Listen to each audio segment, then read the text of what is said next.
Welcome to the One Community Local Leaders podcast, and I'm Matt Scarborough, cyclist and lawyer from Bicycle Accident Law. And I'm Leo Brasino, special education teacher and swim coach. In our podcast, we'll be featuring leaders throughout the area, and we want to know what makes them tick. So do us a favor, subscribe, listen, share, and we're going to grow this thing together. All right, good morning, everybody. I'm here at Bicycle Accident Law with another episode of One Community Local Leaders podcast. And today we have no other than my good friend Tessla Elizabeth, which is a coach, is a nutritionist, is a yoga instructor, and is a mentor for many people. And she has changed lives during her time of doing this new career, and I would like to introduce her and let her tell us how everything started. Thank you so much for having me, Leo. I think that maybe there's a little piece of me as a little girl who thought, that I could do this kind of thing one day. But there was not ever a real belief there until I got a little bit older. And so, starting out, I want to be very clear with that I did not have a very traditional childhood, and there were multiple people that it took to raise me, and I bounced around and tons of, just different cities and stuff like that. And with health and fitness, I kind of found the first thing that was just balanced and sustainable for me. And I guess it kind of gave me the first sense of, what's the word I'm thinking? Really just balance in general, a stability in my life, I guess. And so, I hear all the time crazy things happen to people, and then they cling on to that crazy thing, and from there they spiral into crazy more and, other things happening that might not be so positive. And what I don't want is for people to take these negative experiences and continue to make more negative experiences, but instead spread the message of taking a negative experience and creating more positive experiences from that negative experience, which is a little cliche, but it's just very true. And so starting out, as a young kid, I just didn't have a lot of direction or positive enforcement, and so I realized that once I started public school, the only thing that really kept my attention was health class. And so I guess that would be the very beginning of maybe I'm really into this stuff. Science is cool, but health is cool too, and maybe those things can work together. And so I think that from there I got older, I graduated high school. My senior year of high school, I ended up trying weightlifting for the first time ever, and I tried running class for the first time ever, and my first job ever in high school was skating around as a Sonic car hop. And so I quickly realized fitness and just being active and physical activity was my kind of therapy. And I realized that's something you have control over. You have the control, of your body and what happens to it and what you do with it. But you might not have control over a lot in life, but you do have control over that and your health and, the things that you put into your body. And so realizing this, I just kind of got addicted to it, which is what happens to a lot of people. But what I really over time became addicted to is helping other people realize that they have the same control, that they don't have to always feel helpless and lost and stuck, and once you gain control and you start to develop this intuition with yourself and this intuition with your own body, then a lot more things start to unlock and unravel, and your brain starts working in different ways than what you thought in the first place. So I feel like noticing how attracted I was to the health class, how the movement was feeling, how my body was changing, and how I was liking all of these changes in the control, then I just kind of went with it. And so starting out in college, I wanted to be a health teacher. That was what I wanted. I thought that was my direction. Okay. And then my first semester of college is when my mother got diagnosed with cancer. And I just remember coming home from school that day, and she said, "Can you sit down? I need to talk to you about something." And I said, "This is great." And she's like, "Why are you smiling? Why are you laughing?" And I was like, "Well, I think this is how I avoid crying." And then I started crying. But it was a whirlwind of emotions, but all it did was assure that I was on the right path. If this is happening to my own mother, my sister had gotten cancer in her spine in her teenage years, which she's 39 and kicking today. So, it is possible to survive things that are hard, and everybody is different. Everybody's body responds to different things. There's no one direction path for anybody. You really have to find what you enjoy, what works for you as far as movement, nutritionally, mentally, emotionally, all of the things. But I think just the beginning of college, not really being sure, and then thinking I was sure, and then those things unraveling, I was like, man, this is definitely where I'm supposed to be going. And of course, there were so many ups and downs, and which directions, and how can I pivot from there to now, of course. But I think that was one of the first ways I was really sure. And then I kind of was, insecure in a lot of ways, and I would try to lift so much weight, and just grow and not be the smallest person in the room or the smallest person in the gym. And I think being bullied in school for being so small and petite and thin and test the toothpick, is what they would call me.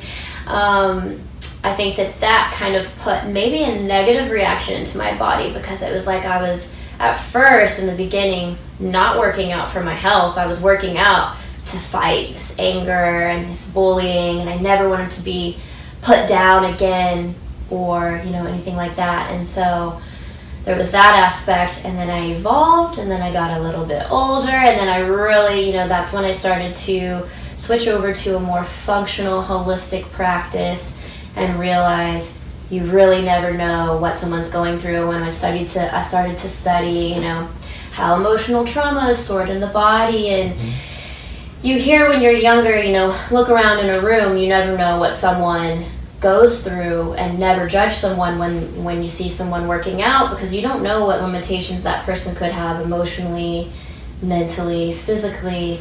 But then I got older, and I really started to dive in and took my personal training to more of a life coach, nutrition coach, yogi. And man, when I was in my younger 20s, if you called me a yogi, I would have been so defensive. I'm like, nuh-uh, I lift weights. Is there somebody that inspired you or guided you or helped you realize, hey, listen, so don't worry about that. Just you're in the right. You look okay. You look fine. Like you are for many people right now. Because I feel like somebody at some point needs that guidance. Definitely. So was there anybody that inspired you? I think it was probably a collection of people. I started out my personal training career in Mississippi and the Gulf Coast of Mississippi, and I never thought that I could be a personal trainer for a while until after college. Actually, I still was trying to be a health coach. Midway through college, I decided, you know what, I think I want to do something even more. I do love teaching health related topics, but I think I need to be working in therapy. And so I changed my degree to a counseling degree, and I planned on working with women and children. And then I finished that degree, I did community service work, and then I was like, what the heck? Did I think I could really handle this? Like, I'm gonna just have a meltdown every day at work if I'm just gonna be so attached.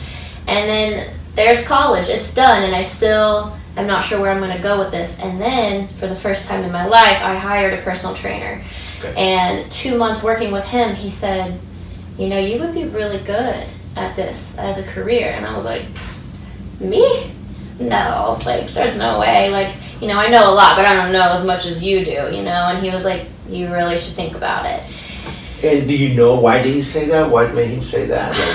Like, what did he see in you that? I think it was my personality and my passion for understanding. Everything we would work out, I would ask a lot of questions. I wouldn't just sit there and complain. I did complain sometimes, but I wouldn't just sit there and go, oh, these again, or, I would just say, okay, well, what exactly does this do? What portion of the core is this working?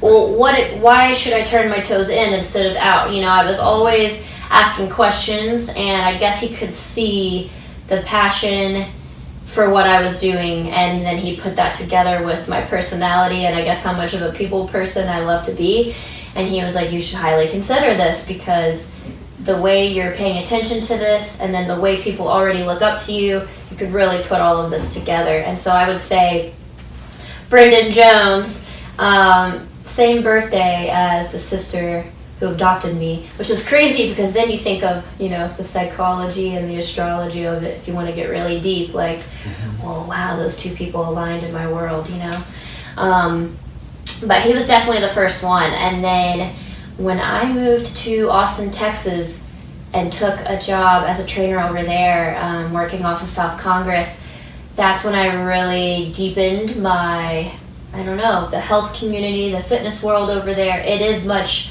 more holistic and functional than what I was used to. And so I started to realize how important yoga was. I started to experience emotional yoga classes, where people would have these releases before, during, after. Not that you have to every time, but it's part of the breath work that goes with the movement, and it ties into your mental, just the awareness that arises during those classes. And once you can start to just relax and close your eyes and not look at the teacher for every single movement, that's when things started to change for me, because before I was so egotistical about it. I was like, oh, I'm just going to do this because I hate stretching and it'll make me stretch, So at some point you're doing yoga and lifting both at the same time? Mm-hmm. Kind of like as a whole process for you, for your health and all that. Yeah. But not necessarily everybody needs to do that, like you were saying earlier. No, yeah, exactly. Not necessarily. There will be things that are better for other people. There will be things that you might really just not like yoga at all. Like you are just, which there are several types of yoga. So there might be one kind that you hate and one kind that you love. So I always encourage people to try different types, and just see, don't be so close-minded. It's just like, eating broccoli. You might really hate one way of eating broccoli, but there could be another way you like, and it's a good vegetable for you. It's good for your body, good for your cells to rebuild on. And so it's kind of like, I don't want to compare yoga to broccoli, but it's like that. It's just like nutrition. It's like movement is the same way. Find something that works for you, I would say. And you have people that you help that probably just on the lifting part, and people that just do yoga with you, and like I feel like you're offering all these things to be able to help more people, either one way or the other. Yes. And then when do you add the so which one was first, the personal trainer, then the yoga, then now nutrition? Yeah, nutrition and yoga kind of came around the same time. Started in 2020, kind of finished up with that in 2021. And at first I was like, well, who knows what will happen? All I know is that I'll have more knowledge to share with people. Right. That was ground one. I didn't really think that I would ever have the guts to teach a yoga class in person with real people right next to me. I didn't really know, if I would be writing customized meal plans for people one day. I just knew that I would have the knowledge and that would help me coach other people in the right direction. And so personal training was first. And then I realized, well, there's a lot more pieces to the puzzle. Why not learn them all? And yoga was the farthest one. Definitely the farthest one. I never expected myself to do that. And one day I was in a yoga class with a guy, and Dylan at Body Electric, he's a great yoga teacher there now.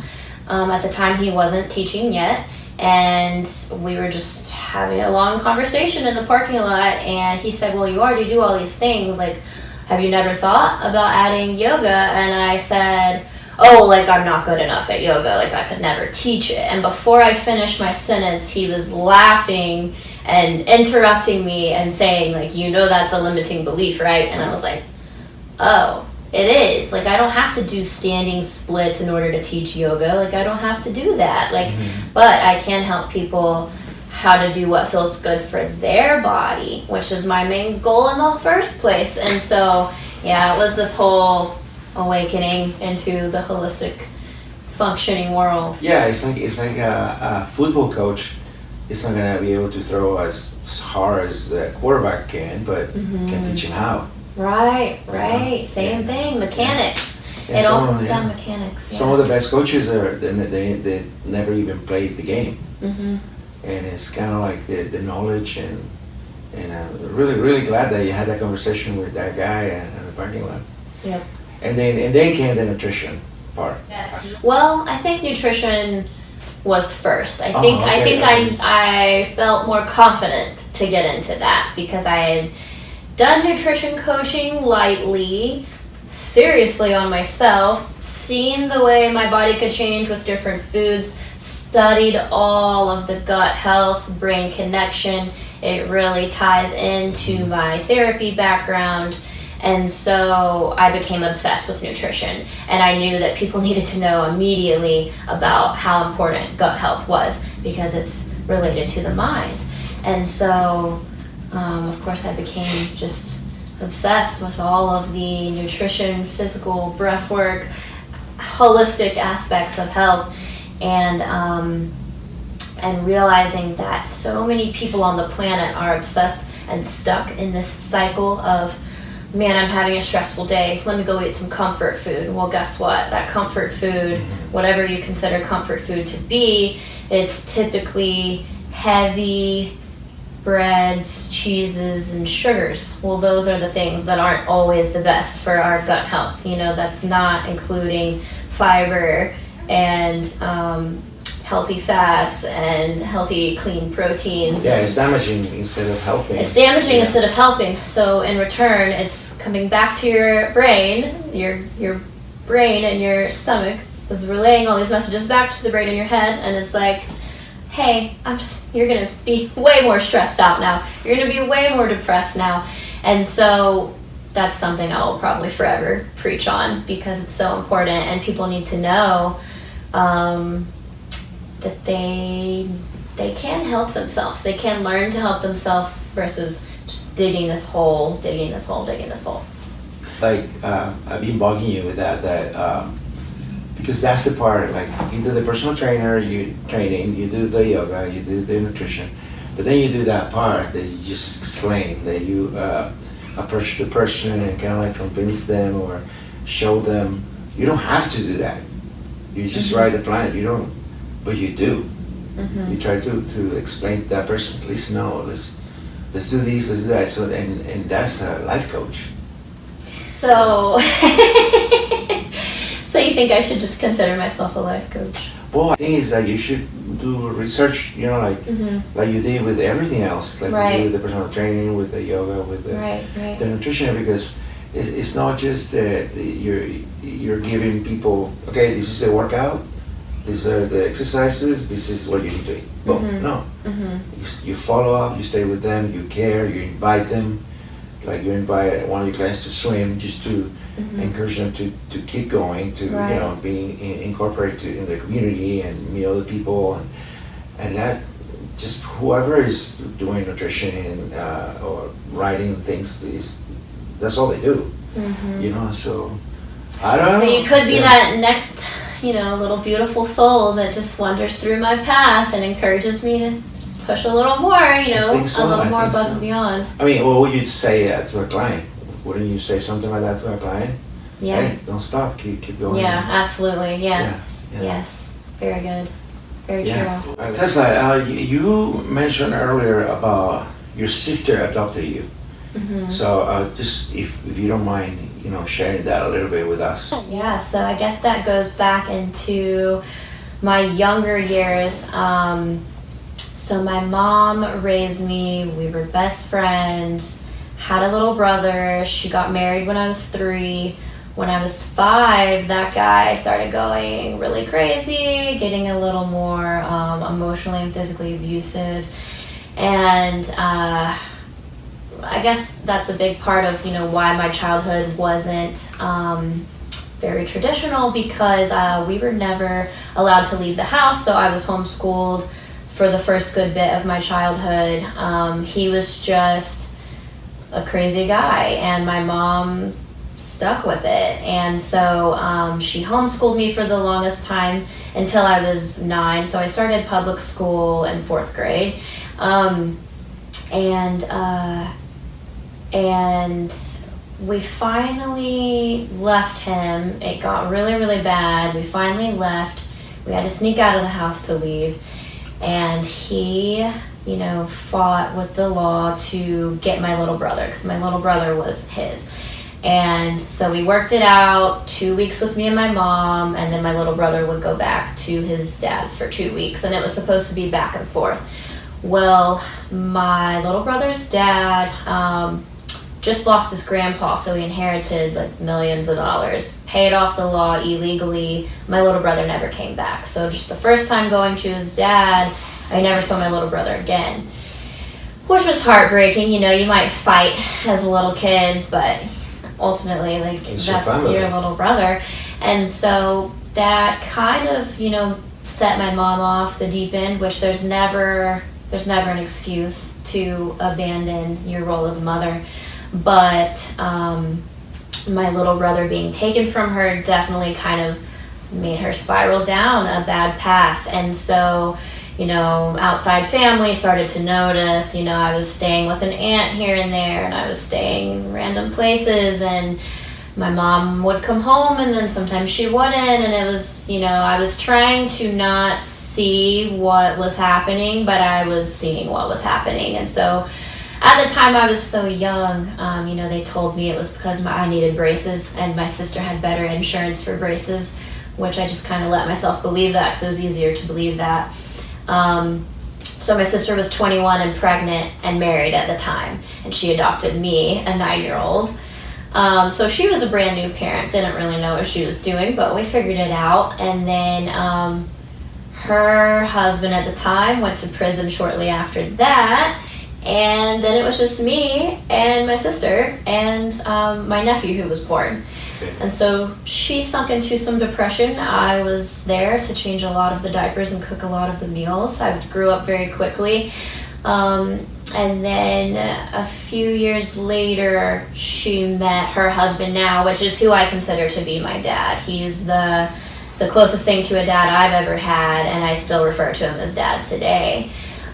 So, that was a short version of the story. Yeah. But the biggest thing is I like to share my story, because people go, their parents get divorced and they turn into heroin addicts. And they're like, oh, well, I had a hard childhood. Like, I'm not saying I've had the worst childhood. There's definitely people who have had it way worse than me, but I saw a lot of things. I grew up very fast. I was tumbled around. I went to many different schools. I didn't even go to public school until I was almost 10 years old. And so, I just choose to learn from these things, see where I can grow from them, and spread awareness that you can go through hard things and come out more intelligent and on the sunnier side of things. And so, yeah. That's wow. That's amazing, and that's a good message right there. Mm-hmm. You know, I think that is something that you can even find a shorter version if you want to, but share that with people, trying to explain to them, because whoever sees you, they have no idea. You know? That's the hardest part. Yeah. I think that was the hardest part for me emotionally growing up, is I would hold so much resentment for the people who grew up with two parents or just one parent, or got brand new cars for high school, or just I would always hold so much resentment in my body, and I really had to let go of that and figure out how to be at peace with what I had been through. And it was part of growing up and just starting to see people as souls and not people with different lives. And it's souls with different lives and different bodies. And at one point I dated a guy who in high school was Mr. Popular. You think he had everything. And we only dated for a few months, one summer, but talking to him and getting to know him, I realized we never talked about me. He really didn't know anything about me, but I was always asking him about, how are you doing?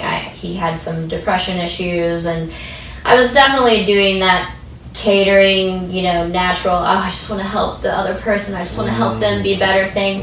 And I didn't even realize that he knew nothing about me. He didn't even know that was one of the first years my mom was in the hospital very, very sick. He never even knew. And I never even talked about it because I saw how much he was going through, because, his parents were having issues. His dad hit his mom, and that was the worst thing he'd ever encountered, is his dad hit his mom. And I'm like, well, damn, my dad hit my mom, but it wasn't even my real dad. I don't know where my real dad is. And there's so much more to the story, and so, whoops. And so then that's when that was one of the points I started to realize, like, everybody struggles differently. Everybody's going through something. You can't hold it against them that you think you've been through worse things, because maybe you have, maybe you haven't. In your opinion, sure. In their opinion, maybe not. And so it's just, it's all part of the, just not being judgmental, letting go of all of that, letting go of the resentment, finding the peace, and then really tuning into what your gift is to the world. And for me, it's very much health related, and encouraging people to find the confidence in themselves that I found in myself, that took a whole collab of people to help me establish and grow. So I kind of feel like my support system was very much all over the place, and I, every time I have a new client, that's part of my health consultation, is I always ask, about sleep and stress, but we always ask, what is your support system like? Because that's very, very important in someone's life. It doesn't matter if, sometimes people only have their dog. Sometimes people might have one friend that they can talk to, but that one friend is busy all the time. And you just don't realize that community is very, very important, and support is very important in someone's life. And so for me, growing up, I was very resentful and worried that I didn't have a good enough support system, when in reality, I had all these little pieces and people trickling in with advice, and I probably had more support not having a stable childhood, because people knew I needed it in my life. And Right. So, there might be my siblings, we all have the same mom, different dads, and so I have my half siblings, and then I have their siblings that still consider me as their family. And so I have these little nuggets coming from all directions that, at any time may pop in for some words of encouragement, may pop in to see how I'm doing and say, you know what, that's a great idea. Have you ever thought about this? People like you pop in, they're like, hey, so thankful you came to swim today, but like, you should keep coming. And I'm like, and you have no idea that I'm struggling with these mental health things because my spine is messed up. Right. And they tell me don't run anymore. And I'm like, how am I going to not run? I'm a personal trainer. I'm a fitness coach. Like, what am I supposed to do? And then, well, I'm so glad that the swim community is there, because here I am swimming again. Swimming was the first sport I ever played when I was 10 years old, when my sister adopted me. And, at the time I didn't know what freestyle was. So here I am relearning, years later, but it's very much of coming back to the things that make you happy. And, you hear, and I always preach to people, every hard thing, look for the lesson, look for the opportunity to grow. And instead of me, I'm not allowed to run, the doctor says I can't run, I guess I'll just not be in shape anymore. Instead, I'm like, oh my gosh, maybe this is the sign. I'm supposed to be pushed to go swim. I think that's it. This is the light bulb. I'm supposed to do something from my childhood. And what do? I come Google, Facebook, open water swim. I find you, I find Coral, like two loving people, and then y'all are just arms wide open, helping me, coaching me, telling me what I can do to be better and be more involved with the community. And there you guys are, just a whole nother, piece. Another happy little nugget, that I get to meet and have advice from and community with. And so it just keeps going. You just got to look for the growth and look for the opportunity. And that's what's gonna be my next question. Like, so what is Tessla doing for Tessla right now to stay sane, to okay, so you include us already and the community. I love that you use that word so many times, because we are one community and we support each other. So, but what else?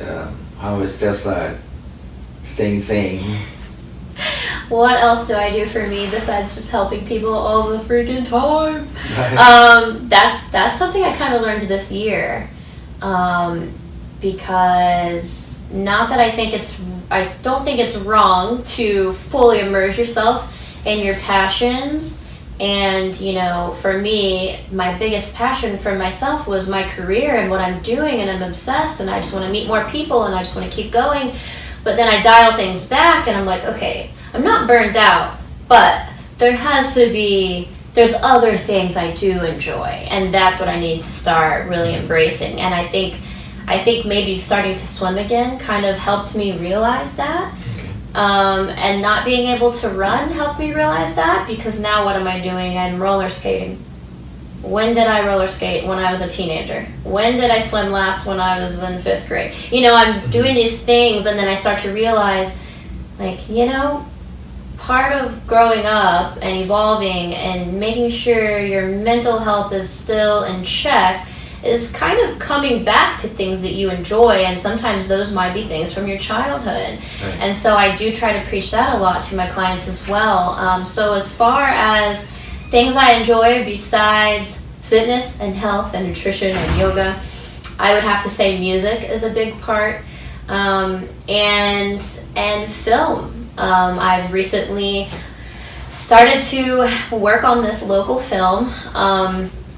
Something that I've really enjoyed before is commercials and background and extra work, but I've always had this little limiting belief, like, you're not good enough to have a speaking role, you're not really an actress, like, chill out. And I just got the hunch, like, let me just audition, let me just send an audition, nothing will probably happen because I'm not good.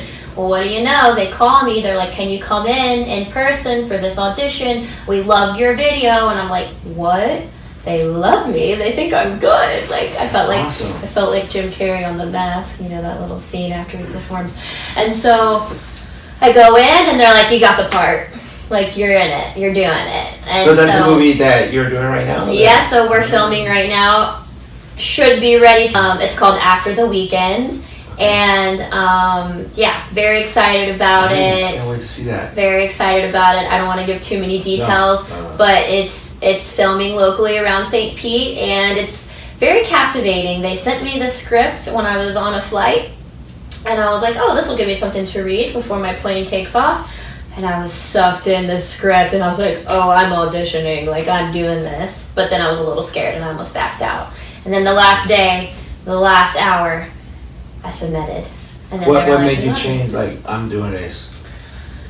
I just had this feeling of, like, I'm tired of doubting myself. I'm tired of doubting myself. Why do I keep doubting myself? What's ever going to come from that? You only miss 100% of the shots you don't take, right? And so, yeah, I just went for it, and now I'm so stoked that I did it. It's just like my first time ever open water swim. I was so afraid. I know, I remember. So scared. I was like, okay, as long as someone swims next to me, you know? And then I get in the water and they're like, oh, like you're new, so you're not going to swim as much of a distance. And I'm like, oh, so I'm just going to be here swimming by myself. You know, it's just like that. That's why they say push through the fear. Push through the fear and you'll find great things. That's true. Kareem swam next to you, right? Kareem? Yes. My friend Kareem. Oh my gosh, He's an yeah, angel. Kareem, He's yeah, thank such God. an amazing person.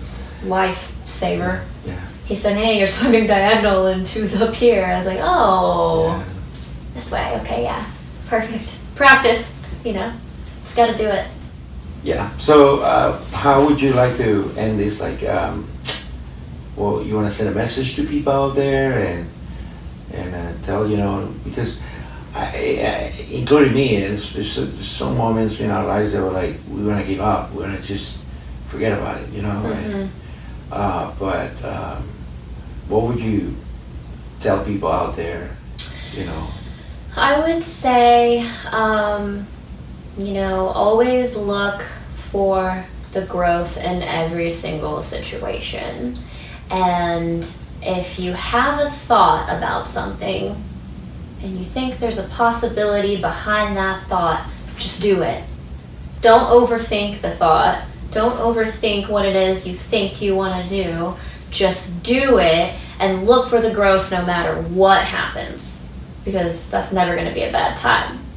You're either going to grow from the thought or you're going to grow from whatever comes out of the thought. You know, you don't know which way it's going to go, but just do it, go for it, and then grow from there, because or else you're just going to stay in the same place.